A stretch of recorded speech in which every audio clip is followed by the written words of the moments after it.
C here, and I'm back with another action figure review. Today's review, we're going to take a look at the Star Wars Black Series Shadows of the Empire Prince Xizor. This is figure number 1 in the Shadows of the Empire subline.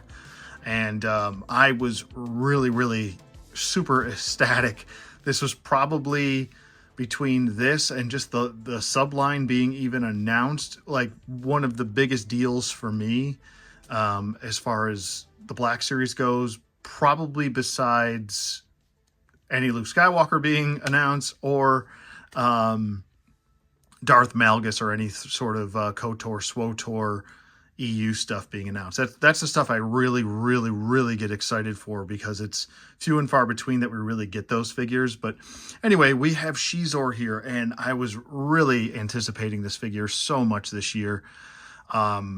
Initially, I think this wasn't supposed to be released until around April or May, and it got released, I think a couple weeks ago. I got him, and kind of just getting to the review now, but I hope you guys enjoy the review. Be sure to leave a like and a comment and ding those dongs and subscribe. But let's get to the figure here. So I normally don't do packaging. You guys know that. I think it's kind of a waste of time, but because the packaging is different, I will spend a little bit of time on it, just a little bit. So here is the packaging. It is in their typical new box packaging, which I actually do enjoy. I think it is a nice look, but I love the purple. The purple really does help the presentation pop, I think, personally. If I can fix my camera here, good lord. But it really does help with the presentation, I think, this new box packaging, and with the purple, it really helps the figure pop inside the packaging. It says Star Wars Shadows of the Empire. It does say figure number 1 right there on the side there. And then on the side, we've got some nice side artwork of Xizor right there, which is beautiful. Let me move him out of the way because I keep bumping into him. And on the figure's back, there's all the read-ups in multiple different languages. And if you want to pause it and read that, you can if you want to. All right, and we're back with Xizor here, and I always kind of wondered when I was a kid, I was like, if he's the head of the Black Sun crime syndicate, why isn't he King Xizor? Why is he always Prince Xizor? Poor Prince Xizor will never become king. Oh, well. Anyway, Prince Xizor, pretty cool character. I want to say the main villain, or I want to say he's pretty much the main villain of Shadows of the Empire. The main guy behind the scenes, kind of causing a rift and trying to get Luke Skywalker killed. Him with Guri, his android assassin slash lover, question mark. But he's pretty cool. He's definitely behind the scenes, like I said, trying to cause rifts, trying to get Luke killed, trying to cause rifts between Vader and Palpatine. And it's just a great story. Go read Shadows of the Empire. I'm not going to go into it. I'm not going to gush too much, but it is, as a teenager, it was kind of a big deal that Star Wars was back, and with the vintage toy line and all that stuff like that. Well, not the vintage, but vintage for the time in the 90s. The Power Force 2 figures were quite enjoyable for me. I know a lot of people don't like them, but I had fun with them. This figure, though, let me just talk about this figure. Let me gush about it just for a second. I really do enjoy this figure quite a bit. He doesn't really come with much, just his staff. But I think that's okay, because I don't really think he needs much else. And if you really wanted to, if you do end up getting, I don't know, maybe if you don't like him with the staff, you could repaint this and possibly give this to Momon Nadon if you wanted to. If you wanted to. It's up to you, though, because I know that figure did have a staff with him. So, but it is a nice sculpt right here. As you can see, it's got the Black Sun logo on the top of this, on top of the crest here for the top of the staff. And then it's got this like purple painted little strand right there. And then he's got a purple grip for the rest of the staff. And then the rest of it is kind of all nicely sculpted and has textures to it, which is really nice. So very well done with this. I like this quite a bit. Very simplistic, but I think it fits the aesthetic and fits the character. The figure itself, I think, like I said, looks really, really good. Very, very pleased with it. Let me adjust my lighting just a hair. I don't want to make things too bright, but I want you to be able to see, right? So the figure itself here, I think, looks very, very nice. He does have different range of articulation, especially in the head. So I guess we could just go through articulation really quick, and then we'll get to the rest of the fun stuff. So as far as articulation goes, I'll start at the top of the head because, yes, he does have articulated hair, which is really cool. So you can have him, his hair blowing in the wind if you wanted to, and it is supposed to move. So you don't have to worry about it snapping off or something like that. So you can have it blowing this way, blowing that way, whatever you want to do. So that is an articulated point. He can tilt his head side to side, and he can look up a little bit past neutral. That's neutral right there, and that's about maxed out for up. This is down, which is good because he's decently tall. He's not too tall, but he is taller than let me just bring in an X-Wing pilot here. He is taller than an X-Wing pilot. Let me just bring the head up so you guys can see what I'm talking about there. There you go. So decently tall. The head can do a full 360 rotation if you needed to. Not that you would, or you snap his neck and he's dead. Let's check those jive turkeys. Oh yeah, you got some gobbles up in here. So there's that. Arms go up about that far. Oh yeah, there we go. Nice T-pose right there. Arms go down, and they can do a full 360 if you really need them to. Not that you would want to, because then you snap his arm, and then he's got no arm. And I mean snap his arm in the funny sense, not actually you'll break it off. But he does have a butterfly joint, which is kind of hindered. I'm not going to lie. It is a little bit hindered. But once you push it forward enough and kind of readjust the arm, you can really get him to kind of bend that in. So if you want to go for like a choking pose or something, he's like, like that, you could do that. But yeah, he can swivel and stuff like that. He does have a single jointed elbow, which gets way more than 90 degrees, which is fantastic. A swivel at that elbow, a swivel at the wrist. He does have a lateral hinge joint on this side, and he does have a vertical hinge joint on that side. Same articulation other than the wrist joint. He does also have no diaphragm joint, but he does have a waist swivel right there, and it does tilt also side to side, so you get some added sass from him if you want to do some extra sass, like whoa, or he's like, whoa dude, whoa, put some deodorant on, and you could do that if you wanted to. The legs go forward, and the skirt piece is kind of a softer plastic. It is actually not too bad as far as that goes, so the leg can go forward. It does get pushed down a little bit, but it's not too bad. The leg can also go back, actually better than it can go forward. I mean, there's way better range of motion there. He does have the anatomically correct upper thigh swivel. They really need to bring back the normal thigh swivels. I don't understand why you would take away articulation, but yet still charge the same price as far as that goes. They need to come back with the thigh swivels, please. I just would prefer that, please. But it still gets a little bit of movement. He does have a single jointed knee right there and a swivel at that knee, which gets, 90 degree bend, a little bit more than 90 degrees at that. And then you do get, like I said, that swivel. He does have a pointy toe, so you can do ballerina toe, pointy heely, and ankle pivot, and 2 peg holes, but they are in the strangest spot I've ever seen on an action figure. They're at the tippy toe. I don't think I've ever seen that on a Black Series figure. Somebody let me know in the comments if you've ever seen one before, but for all the figures that I do articulation for, they're usually down near the heel or in the middle of the foot. I've never seen them on the tippy toe, so that's a little weird. I don't know, maybe it's just my copy. I don't know. Let me know if it's on your copy if you do have this guy. But that is it, and there's the partridge in the pear tree. All right, so taking an up close better look at Xizor. Look at that beautiful head sculpt. It is absolutely sinister and wonderful, and all I can do is envision the voice from that CD-ROM version of Shadows of the Empire that I used to play also with the Nintendo 64 version, which didn't have any speaking lines, but the CD-ROM version did. I just picture that voice is like the most perfect voice for Xizor. Anyway,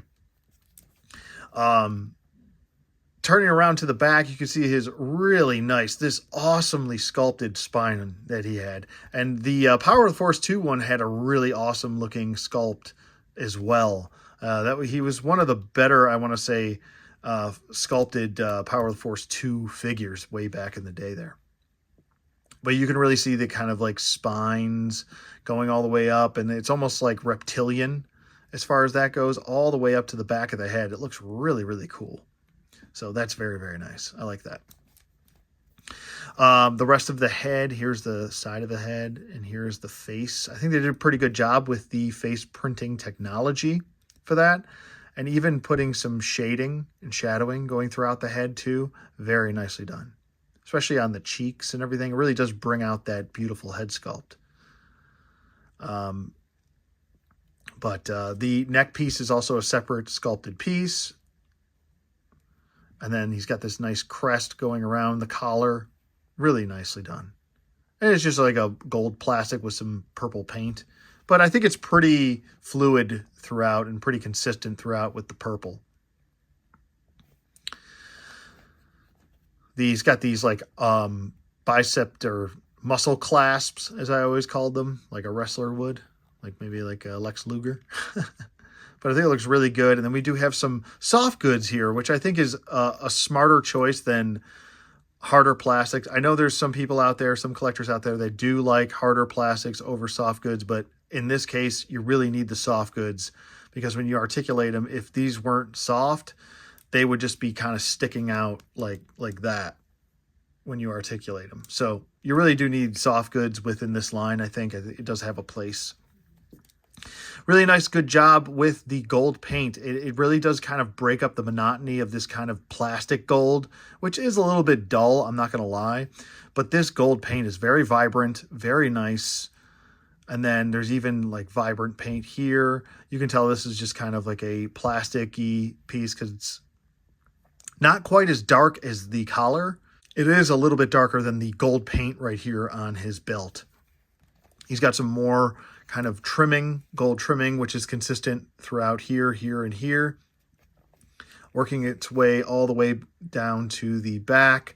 This is all nicely textured inside the cloak or the cape as well, or the tunic, excuse me.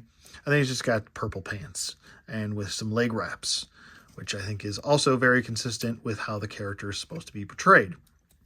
The hands came out really well. I love this beautiful gesturing hand right here. I think that fits beautifully. He can also be like in a thinking pose here, like, Skywalker, But this hand, I know it's kind of a point of contention to not have a hand that can grasp very well. This is more of the grasping hand here, and you kind of have to work with it a little bit because the hand here, it does have long fingers, kind of like Greedo, to where it is a lot more malleable. So when you do give him his staff, you really kind of have to find that sweet spot with the hand and kind of reposition everything. But he still can hold everything perfectly fine, I think. It's just a matter of getting him to, in the right position to hold said staff. He can two-hand it, kind of. It's almost more so resting on this hand. So if you did want to have him in like a battle stance or something like that, you can still do that. Let's get a little bit of a flow in that hair. So you can still get him into a battle-ready stance if he's taking on Dash, So that's pretty cool. I like that quite a bit. So very good job with articulation, range of motion, with all of the sculpt and detail and the accoutrement as far as the soft goods and the staff and everything. I think this is a very well done, very well thought out figure. And I would say, do I dare say it's in the running for Black Series Figure of the Year? Because this might be almost, 2 years in a row, that we get, or within 3 years, we get an awesome villain, a well-known mainstay villain as could be Black Series Figure of the Year. We got Malgus 2 years ago, and now we're getting Xizor here. We'll see if we get Dash Rendar by the before the end of this year and see how well he is. But and maybe we should have got Guri. You know, I mean, I was kind of pounding the table a little bit for us to get Guri with that Luke Skywalker in Disguise 2-pack that now comes with Bausch instead of you know, another character that we probably could have used, as opposed to getting a third release for a Bausch Leia. But regardless, I think this is a very welcomed addition to the collection. I really hope that this isn't going to be like a really short run. I hope we get a bunch of characters. I think this is a perfect opportunity. I'm just going to rant for just a second. Just give me a second. I think it's a perfect opportunity to get a newly sculpted IG-88 out of this line. I think this is the time to do it with Shadows of the Empire. You could, hell, even throw it in a 2-pack with a Boba Fett like they did way back in the day, and call it a day with that, and you got yourself a brand new IG-88, or throw them on a single card with the purple background, and you could do that also. But I definitely could see them doing a brand new IG-88 with a Boba Fett. I think that's 1 2-pack that could happen. So that's my prediction for the Shadows of the Empire subline. I would definitely highly recommend you pick him up. I think this is an absolute positively must get, a full recommendation here. I'm going to bring in the thumbs. Don't worry. Let me just get his hand. Oh, it's easier if you just fish it in this way. Let's get him in a very regal pose here. And I'll do some size comparisons in a second, but I'm going to get my thumbs in here just to seal the deal as far as my approval here. 2 thumbs up, and I'll do them this way this time. There we go. 2 thumbs up. Way up. Go get them. Absolutely, positively a must get, I think. Yeah, fantastic. And if you don't know anything about Xizor, go read. Please go read, or even go play the video games of Shadows of the Empire. The trade paperbacks are still pretty cheap. You can get them under $20, I want to say, in really good condition. You can get them for dirt cheap. And it's a good read. It's a good, fun read. So, but let's do some quick size comparisons, and then I will be on my way, and you will be on your way.